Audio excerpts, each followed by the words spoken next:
اور دور تک جا پڑے۔ تو دنیا میں جیسے انہیں گمان ہو رہا ہوتا ہے کہ اب تو ہمارے پاس سب کچھ ہے، جیسے سورہ کہف میں بھی ہم پڑھتے ہیں دو اشخاص کے بارے میں، کہ ایک شخص کو ایک گمان ہوتا ہے کہ میرے پاس پیسہ بھی ہے، اولاد بھی ہے، اور ایک بڑی جماعت بھی ہے، اور میرے پاس یہاں پر دنیا میں اللہ تعالیٰ نے اچھا معاملہ کیا ہے، تو میرا یقین ہے کہ میں جب یہاں سے دنیا سے جاؤں گا تو وہاں پر بھی مجھے اس سے بہتر اللہ تعالیٰ دے گا۔ تو اللہ تعالیٰ نے اسی آیتوں میں آگے چل کر ہمیں بتا دیا کہ اس کے گمان کے خلاف کس طرح سے ایک آندھی آئی ہے اور اس کا سارا کچھ جو ہے برباد اور تباہ ہو کر رہ گیا، پھر اس کے نہ تو اولاد کام آئی نہ اس کی جماعت کام آئی۔ تو یہ ہمارے لیے ایوری اسٹیپ یہ سمجھنے کی بات ہے کہ چاہے دنیا کے معاملات ہو یا آخرت کے معاملات ہو، ہر قدم پر شیطان ہمیں ہمارے اندر وسوسے ڈالتا ہے کہ تم ان کو راضی نہیں کرو گی تو تمہارے لیے پرابلم کھڑی ہو جائے گی، تم انہیں ناراض کر دو گی تو تمہارے لیے یہ پرابلم ہو جائے گی، تم انہیں خوش کر دو گی تو تمہارے لیے یہ آسانیاں ہو جائے گی۔ اب لوگوں کو خوش رکھنا ضروری ہے، لوگوں کو ناراض نہیں کرنا بھی ضروری ہے، زندگی کو ایک پرسکون یعنی کہ زندگی پرسکون بنی رہے، اس کے لیے حکمت سے کام لینا چاہیے۔ لوگوں سے ہر یعنی کہ ہر 2 دن میں کسی کے ساتھ کوئی جھگڑا ہو رہا ہے، کوئی بحث چل رہی ہے، اس طرح کی زندگی نہیں بنا لینا ہے۔ لیکن جہاں پر بات آ جائے کہ انسان کی خوشی اور اللہ کی خوشی، تو پھر ہمیں اللہ کی خوشی کو زیادہ ترجیح دینا ہے۔ تو یہاں ایسے ہی اللہ تعالیٰ فرما رہے ہیں کہ دنیا میں تو تمہیں بڑا عذاب تھا کہ یہ لوگ تمہاری مدد کریں گے، ان کی دعا کام آ جائے گی، ان کی سفارش کام آ جائے گی، تم نے جو پیسہ دیا ہے وہ کام آ جائے گا، تمہاری سو اینڈ سو تمہاری جو بھی ذہن میں تمہاری باتیں تھے، اب ہم تو نہیں دیکھتے تمہارے ساتھ انہیں۔ تو یعنی کہ تم آخرت میں کیسے آئے ہو؟ اکیلے ہی آئے ہو، نہ دولت آئی ہے، نہ تمہاری عقل کا آئی ہے، نہ تمہاری دنیا کی کامیابی، نہ تمہارا خاندان، نہ تمہارے رشتہ دار، نہ تمہارے پڑوسی، نہ تمہاری جماعتیں، نہ تمہارے فالوورز، اگر سے تم کوئی پیر مرید ہو تو نہ تمہارے فالوورز، یا تم کسی کے مرید تھے تو نہ ہی وہ تمہارے بابا تمہارے ساتھ نظر آ رہے ہیں، نہ وہ بت نظر آ رہے ہیں، کوئی نہیں ہے۔ لقد تقطع بینکم وضل عنکم ما کنتم تزعمون، البتہ کٹ گیا تمہارے درمیان اور جاتے رہے تم سے جو کچھ تم دعویٰ کرتے تھے، یعنی کہ جیسے ہی موت آتی ہے سب کچھ جو ہے پیچھے ہی رہ جاتا ہے، بس ایک اکیلا انسان اپنے اعمال کے ساتھ آگے بڑھ جاتا ہے۔ اس میں سے اگلی آیت پڑھیں، میں بس 2 سیکنڈ میں پڑھ پائے، آپ نے اسے پڑھنا شروع کریں۔ جی ممتاز بانو،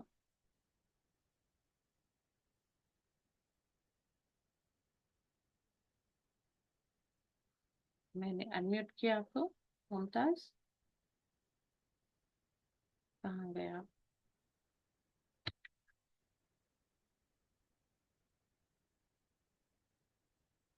اچھا نور جہاں آپ پڑھ لیں۔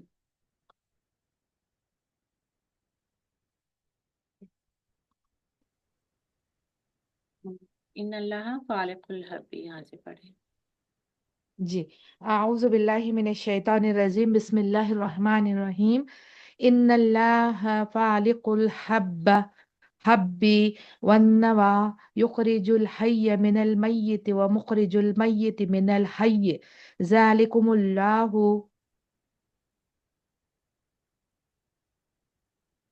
جی اور تھوڑا نیچے کرنا ہے نا۔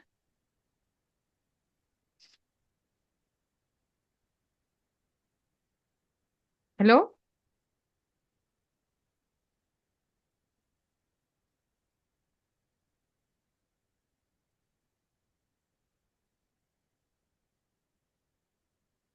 جی آواز نہیں آ رہی کیا میری؟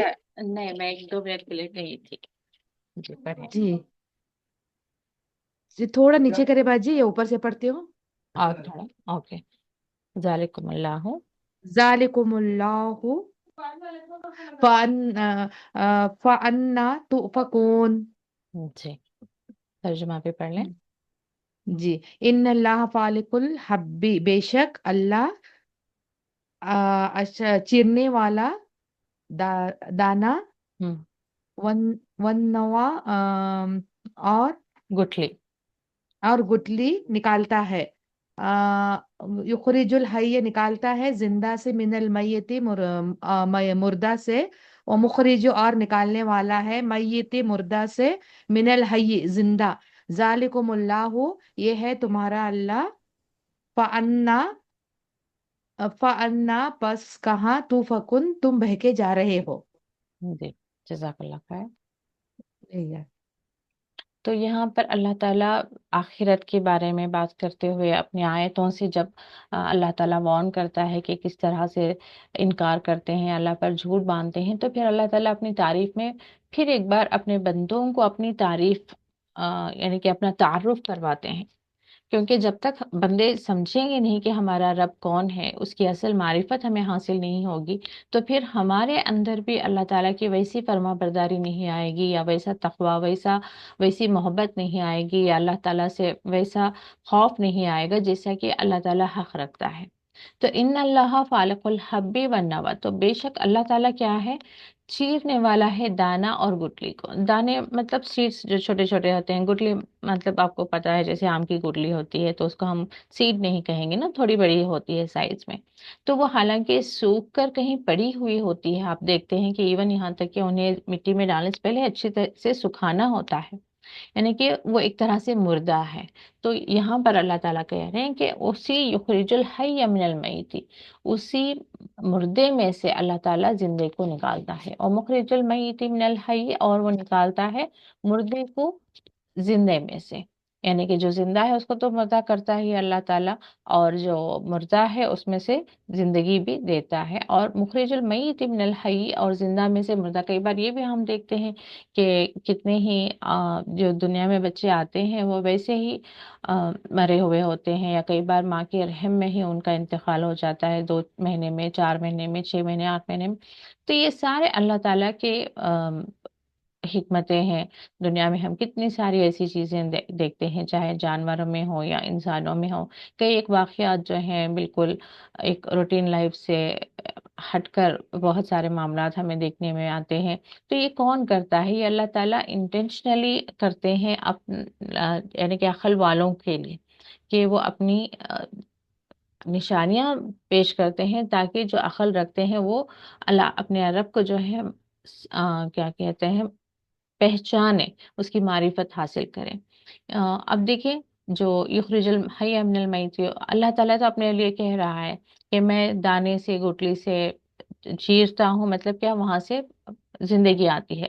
حالانکہ ایک بیج ہم ڈالتے ہیں، پھر وہاں سے ایک سیپلنگ نکلتا ہے، پھر وہاں سے پودا، پھر وہاں سے پورا پیڑ، پھر اس میں کتنے فروٹس.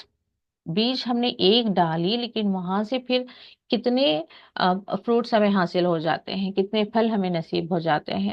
تو یہاں پر ہم یہ دیکھ سکتے ہیں کہ اللہ تعالیٰ کیا بتا رہے ہیں کہ وہ رب اتنے خیر و برکت سے نوازنے والا ہے کہ اس کی راہ میں ہم ایک کوشش کریں گے تو پھر اللہ تعالیٰ جو ہے ہمیں بہت ساری نعمتوں سے ہمیں نوازنے والا ہے. اور دوسری طرف ہم یہ دیکھ سکتے ہیں کہ یہ جو دعویٰ کر رہا ہے اللہ تعالیٰ کہ میں اس ایک دانے سے اتنا بڑا ایک پیڑ، اور پھر اس میں سے پھل نکلتے ہیں، یا میں زندوں میں سے مردہ، مردہ میں سے زندہ نکالتا ہوں.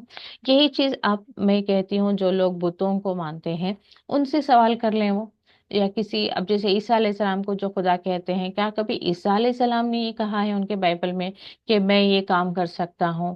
کیا جیسے اللہ تعالیٰ کے ہم قرآن میں پڑھتے ہیں سبح للہ ما فی السماوات و ما فی الارض، کہ تسبیح بیان کرتا ہے جو کچھ آسمان اور زمین میں ہے اللہ کی. کیا ان کا کوئی بت وہ کلیم کرے گا کہ زمین و آسمان میں جو کچھ ہے وہ میری تسبیح بیان کرتا ہے، جو کچھ آسمان و زمین میں ہے وہ میں نے بنایا ہے، میں زندوں کو مردے میں سے، مردوں کو زندے میں سے نکال سکتا ہوں؟ یعنی کہ اللہ تعالیٰ کے ساتھ جن کا بھی، یا اللہ تعالیٰ کا جو انکار کر رہے ہیں. ابھی دیکھیں قرآن سب کے لیے آئی ہے. یہ میں اور آپ تو اللہ تعالیٰ کی ذات پر ایمان رکھتے ہیں، ہاں تھوڑی نافرمانیاں ہو جاتی ہوں گی، کچھ آیتوں پہ ہم عمل کر لیتے ہیں، کچھ کا نہیں کرتے. لیکن ایک گروپ ایسا بھی ہے جو ٹوٹلی رب کے ہونے کو مانتا ہی نہیں. تو اس طرح کے لوگوں کے لیے یہ آیتیں جو ہیں غور و فکر کرنے کے لیے ہیں کہ تم سوچو تو صحیح، سمجھو تو صحیح. تم جس بت کو، جس پتھر کو، جس پیڑ کو، یا جس جانور کو تم اپنا معبود بنائے بیٹھے ہو، اس کے لیے، اس کے بارے میں کیا یہ آیت فٹ بیٹھے گی؟ یعنی کہ وہ اس آیت پر پورا اترے گا؟ یا پھر جس کو بھی تم اپنا رب کہتے ہو ادر دین، کیا کہتے ہیں ان کے جو مذہب میں انہوں نے بنا لیا ہے کہ یہ ہمارا بھگوان ہے، وہ ہمارا بھگوان ہے، تو وہ کیا کلیم کرتے ہیں، کیا ان کی کتابوں میں ہوتا ہے؟ تو یہ غور و فکر کریں گے تو انہیں سمجھ آ جائے گا کہ اصل رب تو وہی ہے نا جو ساری کائنات کو بنایا ہے، اور پھر کلیم بھی کر رہا ہے کہ ہاں یہ ساری کائنات کو میں نے بنایا ہے، اس جس میں جو کچھ ہے اس کو میں کنٹرول کر رہا ہوں، میں مینیج کر رہا ہوں، مجھے معلوم ہے بادلوں کا چلنا، پانی پہ جو کشتیوں کا تیرانا، یا پھلوں کو سیڈ سے، بیج سے پھلوں کا پودوں کا نکلنا، پھر اس کا درختوں کا بننا اور اس میں سے پھلوں کا نکلنا، یہ سارا کچھ میں کر رہا ہوں، یہ اللہ تعالیٰ فرما رہے ہیں۔ کیا واقعی تمہارے معبود بھی یہ کہتے ہیں؟ تو وہاں پر سوچنے کی ضرورت ہے جو کوئی بھی اللہ تعالیٰ کا انکار کرتے ہیں۔ تو ذالکم اللہ فانا یؤفکون توفکون، تو اللہ تعالیٰ یہی فرما رہے ہیں کہ یہ تمہارا رب ہے، یہ تمہارا رب ہے جو یہ کر سکتا ہے، تو پھر تم کہاں بہ کے چلے جا رہے ہو، کس کو اپنا رب بنائے بیٹھے ہو اور کس کی فرما برداری میں لگ گئے ہو؟ مردے کو زندہ کرنے والے رب کے لیے کیا مشکل ہے کہ وہ کسی کو اولاد دے دے، کسی کی بیماری دور کر دے، اور کسی کے دنیا کو جو ہے بہتر بنا دے، دنیا کے تمہارے حاجتوں کو پورا کر دے؟ یہ اللہ تعالیٰ اس پر قادر ہے، اگر نہیں کر رہا ہے تو اس میں تمہارے لیے کوئی بھلائی ہے یا اس میں کوئی حکمت ہے؟ فالق الاسباح، اب نیکسٹ اللہ تعالیٰ فرما رہے ہیں، چلے آپ میں سے کوئی پڑھ لیں اس کا آیت کو۔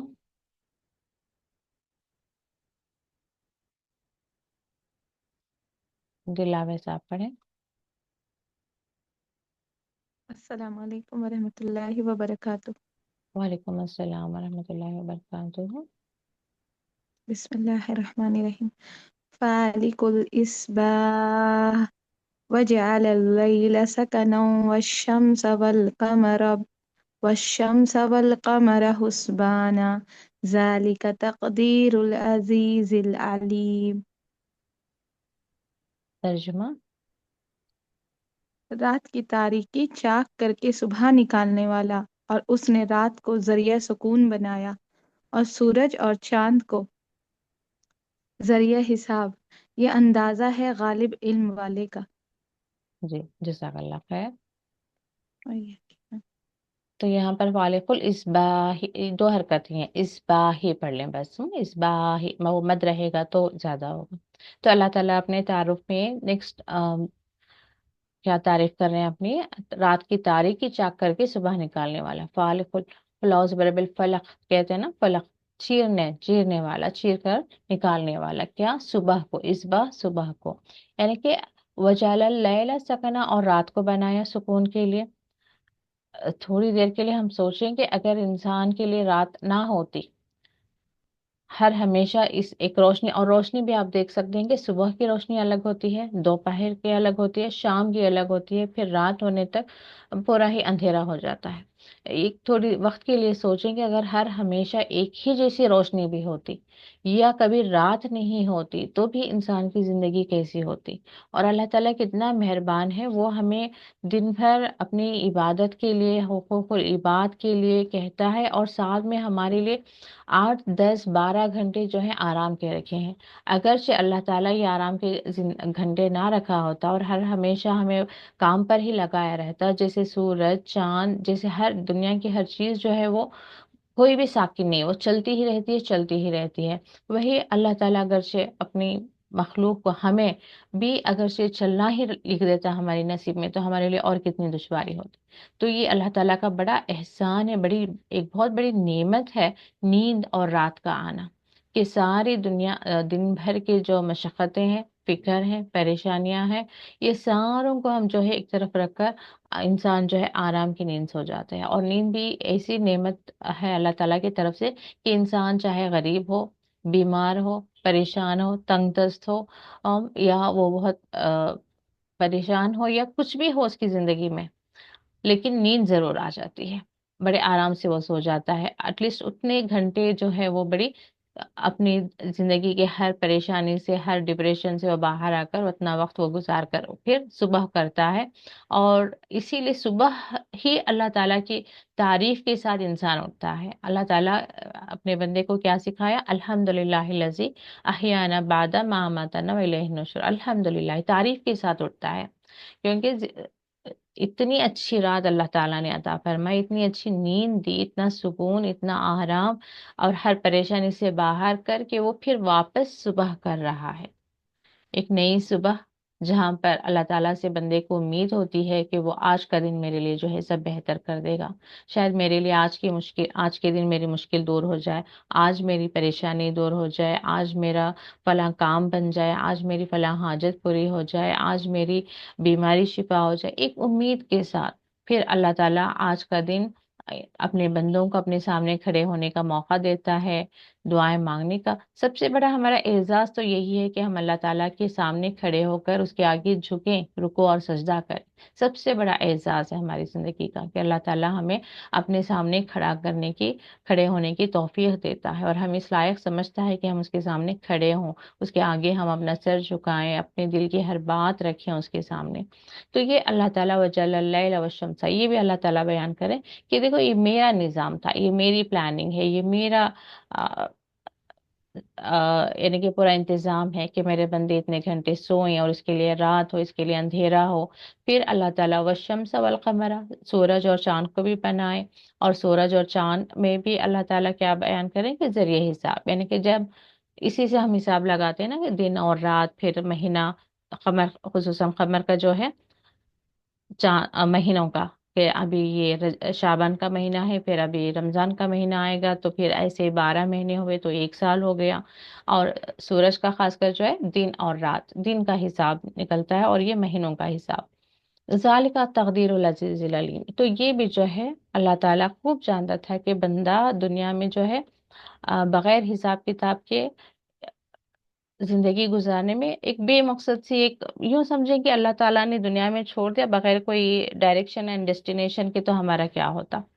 تو آج ہمارے ذہن میں تھوڑی دیر کبھی نیند سے جاگ جائیں، ہمیں جلدی پتہ نہ چلیں کہ ہم کبھی، تھوڑی وقت لگتا ہے خاص کر گہری نیند سے جب ہم اٹھتے ہیں، تو ذہن میں یہ بات ہی نہیں رہتی کہ ہم صبح میں اٹھ رہے ہیں یا شام میں، یعنی کہ فجر پڑھ کر سوئے ہیں یا ابھی ہمیں عصر پڑھنا ہے، آج دن کون سا ہے۔ کبھی ایسا ہوتا ہے نا کہ اب جیسے میں ماں ہوں، بچوں اچانک سے نیند سے جاگتی ہوں، تو کبھی یوں لگتا ہے کہ اچھا بچے اسکول گئے نہیں، میں سوتی رہ گئی کیا؟ پھر 2 منٹ کے بعد یاد آتا ہے کہ نہیں نہیں، وہ سب ریڈی ہو کر چلے گئے، اس کے بعد میں سوئی ہوں۔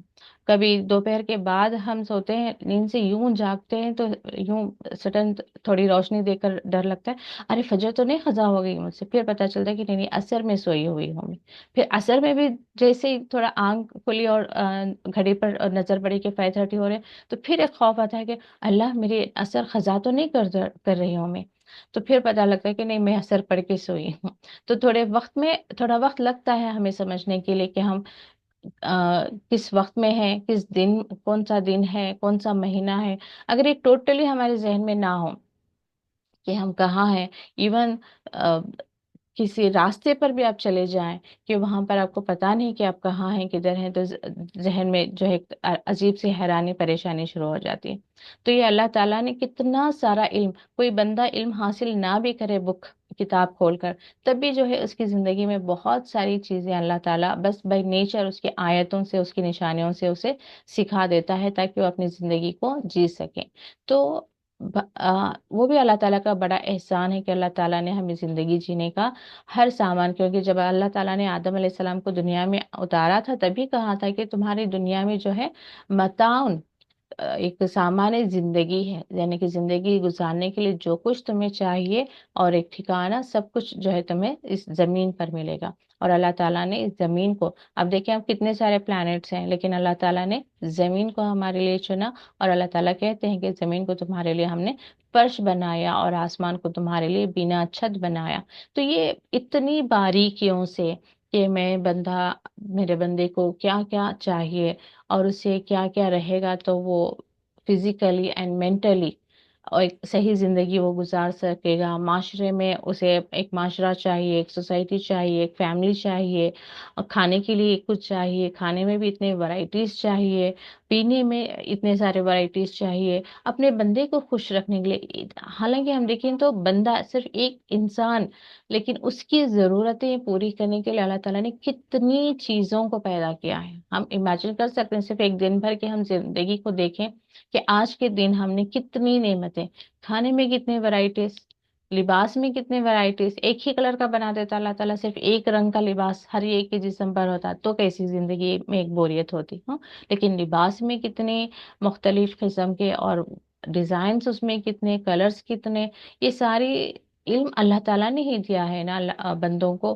پھر آپ جسٹ ایک پلانٹس بھی دیکھیں کہ پلانٹس میں کتنی ورائٹیز. اب ایک گارڈن میں آپ چلے جائیں، صرف وہ ڈفرینٹ ڈفرینٹ پلانٹس کو، ڈفرینٹ فلاورس کو دیکھنے میں انسان کتنا خوشی محسوس، کتنا مسرت محسوس کرتا ہے. کھانے میں آپ دیکھیں کہ یہ اب لنچ کا مینیو ہی آپ دیکھ لیں، وہاں پر آپ کے دسترخوان پہ کم سے کم 4-5 ڈفرینٹ چیزیں ہوں گی، اور اس میں نہ جانے کتنے انگریڈینٹس پڑے ہوں گے. اتنی باریکی سے اللہ تعالیٰ نے ہماری زندگی کو پلان کیا، ہمارے لیے ساری چیزیں پیدا کی. ہمارے علاوہ کوئی اور یوز کرتا ہے یہ ساری چیزیں؟ ہمارے علاوہ کہیں اور کسی کے کام آنی ہے یہ ساری چیزیں؟ نہیں، اللہ تعالیٰ فرماتا ہے کہ تمہارے لیے مستخر کیا ہے یہ ساری چیزیں. تو اس طریقے سے جو ہے اللہ تعالیٰ کے ہم اب بہت، جتنے بھی ہم نعمتیں سوچیں نا بہت کم ہے. اللہ تعالیٰ کے جتنے ہم شکر گزار بندے بنے بہت کم ہے. وَهُوَ الَّذِي جَعَلَ لَكُمُ النُّجُومَ، تو اللہ تعالیٰ ایک اور اپنی جو فیور ہے، جو احسان ہے وہ بتا رہے ہیں کہ نجوم، ستارے. کبھی سوچیں کہ آسمان صرف بلیک آپ کو نظر آ رہا ہے، وہاں پہ کوئی روشنی نہیں ہے، تو بھی کتنا عجیب ہو جاتا. اور اس کے علاوہ جو ستارے ہیں، پہلے کیا تھا، انہی کو دیکھ کر جو ہے راستے معلوم کرتے تھے کہ کس ڈائریکشن میں جانا ہے. خصوصاً آپ صحرا کو دیکھیں، صحرا کتنا بڑا ہوتا ہے، اور سمندر کو دیکھیں، یعنی کہ دور دور تک آپ کو کوئی لینڈ مارکس وہاں پر نظر نہیں آتے. ابھی تو سٹی لیول میں ہم دیکھ لیتے ہیں نا کہ وہاں پہ وہ بلڈنگ تھی، وہاں پر وہ دکان تھا، وہاں پر کوئی شاپ تھا، کوئی بھی ہم لینڈ مارک رکھ لیتے ہیں، وہاں پر ایک سگنل آئے گا، وہاں پہ ایک بلڈنگ تھی، کچھ بھی. لیکن آپ صحرا میں اور سمندر میں، اور ایون جب جو پلینس جا رہے ہیں وہاں پر آپ دیکھیں اسپیس میں، دور دور تک آپ کو کوئی لینڈ مارک نظر آئے گا کہ آپ کدھر جا رہے ہیں، کدھر جانا تھا. تو یہ فیصلہ ڈیسائیڈ کیسے کریں گے آپ؟ تو یہ جو ہے اس وقت ستارے جو ہوتے تھے، ان کو بہت زیادہ لوگوں کو اللہ تعالیٰ نے اس کا علم دیا تھا کہ فلاں ستارہ اس ڈائریکشن میں ہے، وہ فلاں ستارہ وہاں ہے، یعنی کہ ان کو دیکھ کر انہیں اندازہ ہو جاتا تھا کہ ہمیں اس ڈائریکشن میں جانا ہے، ہماری منزل اس طرف ہے. تو یہ اللہ تعالیٰ فرما رہے ہیں کہ ستارے، اور سورہ ملک میں ہم دیکھتے ہیں کہ ان کے اس کے تمہیں راستہ معلوم کرنے کے لیے بنایا، اور اس کے علاوہ شیطانوں کو وہ مارنے کا آلہ ہے کہ جب وہ چک کر وہ سننے کی کوشش کریں گے فرشتوں کی باتیں، تو انہیں جو ہے وہ ستارے انہیں ماریں گے. اسی کو ہم وہ کامٹس کہتے ہیں، گرتا ہوا ستارہ، اس طرح سے. ظلمات البر والبحر، تو وہی بات ہو رہی ہے خشکی میں. یوں آپ صحرا میں بڑی زمین جہاں پر اکثر ہم مکہ میں، جب ہم جدہ سے ہم مدینہ جا رہے ہوتے ہیں نا، تو وہاں میرے ہسبینڈ کہتے ہیں یہاں پر خصوصاً ہوٹل کے لیے اترنا ہوگا، اور اندر آپ جا کر باہر آ رہے ہیں، یہ کار آپ کس طرف پارک کر رہے ہیں آپ، کیونکہ اب جب باہر آئیں گے تو آپ کو بالکل اندازہ نہیں ہوگا کہ کار آپ کی کس ڈائریکشن میں جا رہی تھی. تو پورا ہوش و حواس کے ساتھ آپ کو پورا خیال رکھ کر آپ کو جانا ہے اندر کہ ہم کس طرف سے آئے ہیں، کیونکہ پورا دونوں سائڈز جو ہے نا ایک جیسا، کوئی لینڈ مارک نہیں. دور دور تک جو ہے right side and left side بھی صرف زمین اور پہاڑ. اور بالکل آپ اگر شکار تھوڑی دیر کی پارکنگ کرنے کے لیے آپ تھوڑا سا بھی الٹ پلٹ کریں نا، تو بالکل خیال نہیں ہوگا کہ ہم ادھر جا رہے تھے یا ادھر آ رہے تھے. تو ویسے ہی اندازہ آپ لگا سکتے ہیں کہ جو بری، ایون اگر صحرا نہیں بھی ہے، تو اگر زمین اتنی بڑی ہے کہ وہاں پر آس پاس کوئی بلڈنگز وغیرہ نہیں ہے، پیڑ وغیرہ نہیں ہے، پیڑ رہیں تو بھی اتنا آسانی سے ہم نہیں معلوم کر سکتے انلیس اینڈ انٹل کہ وہاں پہ کوئی بورڈس لگے ہوئے ہوں، کوئی بلڈنگس ہو، تو ان کی پہچان سے ہم ذہن میں رکھ سکتے ہیں کہ اچھا یہ راستہ ہم ادھر جا رہے تھے، یہ وہ راستہ ہے. ادروائز بالکل اندازہ نہیں ہوگا کہ ہم ایسٹ جا رہے ہیں، ویسٹ جا رہے ہیں، نارتھ جا رہے ہیں، ساؤتھ جا رہے ہیں. ہاں آج کل فون وغیرہ آئے ہیں، لوکیشنس آ گئے ہیں، وہ الگ بات ہے. تو پہلے کی بات ہے. تو خشکی اور دریا دونوں ہی جگہ میں جو ہے آپ کو ستاروں سے راستہ معلوم کرنا تھا۔ قد فصلنا الآیات لقوم یعلمون، تو بے شک ہم نے کھول کھول کر بیان کر دی ہیں ان لوگوں کے لیے، اب یعنی کہ آیتوں کو کھول کھول کر بیان کر دی ہیں ان لوگوں کے لیے جو علم رکھتے ہیں۔ یعنی کہ اب بیٹھ کر تھوڑی دیر کے لیے بہت گہرائی سے سوچیں نا آپ کی زندگی کی ایک ایک چیز کو، چاہے آپ کے جسم کے اعضاء ہی کیوں نہ ہو، آنکھ، آپ کے ہاتھ، آپ کے کان، آپ کے پیر، اور دنیا میں اللہ تعالیٰ وہ لوگوں کو بھی رکھا ہے جن کو آنکھ دیے بغیر ان کے اندر اگین اللہ تعالیٰ نے کوئی خاص خصوصیت رکھ دی ہے کہ وہ آنکھ سے دیکھے بغیر ہی زندگی کو بہت بہترین طریقے سے جی رہے ہوں گے۔ کسی کو ڈیزیبل بنا ہے، ہاتھ نہیں ہے لیکن پھر بھی وہ زندگی بڑی کمال کی جی رہے ہوتے ہیں، پیر نہیں۔ کہیں یوٹیوب پہ میں دیکھ رہی تھی کہ وہی ایک ماں ہے، اس کے دونوں ہاتھ نہیں ہے لیکن وہ اپنی بچے کی پرورش کر رہی ہے۔ تو اللہ تعالیٰ وہ بھی دکھاتا ہے دنیا میں کہ جب وہ کسی کو علم دینے پر آتا ہے، جب وہ کسی کو کسی کام کے لائق بنانے پر آتا ہے، تو اللہ تعالیٰ انسان کو وہ اعضا کی بھی محتاج نہیں رکھتا، دولت کا بھی نہیں رکھتا، یعنی کہ جس سے جو دینا ہوگا اللہ تعالیٰ دے کر رہتا ہے، اور بڑی حکمت والا ہے، بڑا علم والا ہے۔ تو ایسے رب کے ہمیں بندے بننا ہے، اس سے بہت زیادہ محبت کرنا ہے، اس کی ناراضگی کا ڈر ہمارے اندر ہونا ہے۔ ہمیں ایسا کوئی عمل نہیں کرنا ہے کہ ہمارا رب ہم سے ناراض ہو جائے، کیونکہ جتنی ہمارے پاس نعمتیں ہیں وہ اللہ تعالیٰ کی رضا سے ہی ہیں، تو ہمیں اس کے بہت زیادہ شکر گزار بندے بن کر، اس کے فرما بردار بندے بن